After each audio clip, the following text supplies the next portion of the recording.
Good afternoon. This is Dan Collins with the Vollman Company. I am the person who oversees the property management division of the Vollman Company.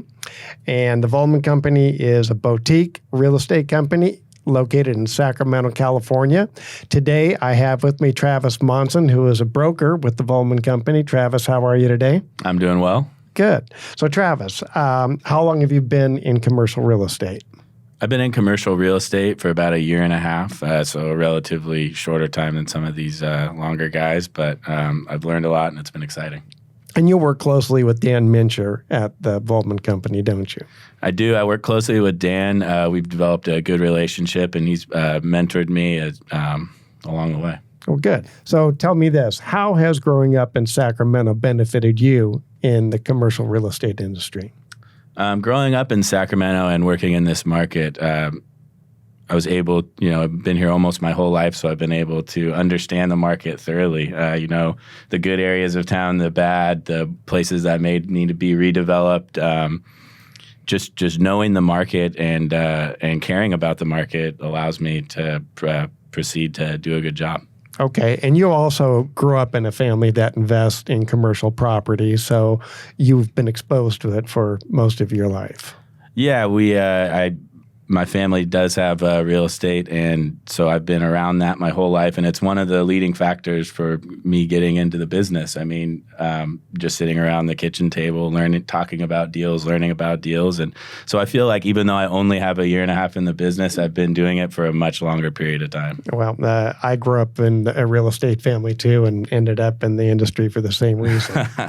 So, what type of commercial real estate do you specialize in? Currently, I'm specializing in industrial real estate. Sacramento has just been a booming market for it over the last couple of years. 2019, we've had the highest rent growth increase of any city in the United States. And so, vacancies are at all-time lows. We're seeing, 3%, 5% in a traditional 10% vacancy market. And so it's just been really, really hitting hard, and it's been exciting. Well, and, I've been in the industry for 3.5 plus decades, and I've watched rents over that period of time. So, and I'm watching the rents out in the Rancho Cordova market. When do you think that they'll hit $1 a square foot? I can see that on the horizon. Can you?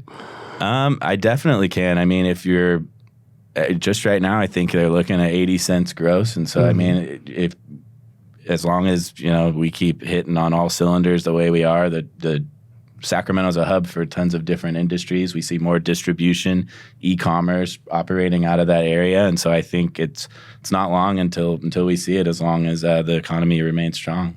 So if you were advising somebody who was moving out of, let's say, a small multifamily investment, and they wanted to move into warehouse or industrial, where would you advise them to look, and how would you help somebody in that situation?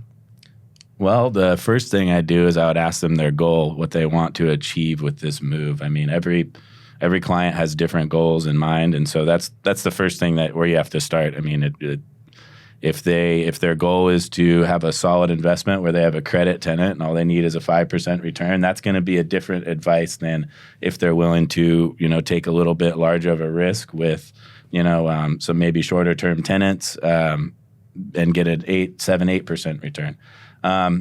It all just depends on where my client is at the time and how we can benefit them. Well, that's a good and sophisticated response to an important question.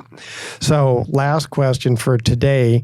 If you were in a situation where you wanted to improve a client's portfolio, what's the best advice that you give them, just in general terms, as to how to reach their objectives?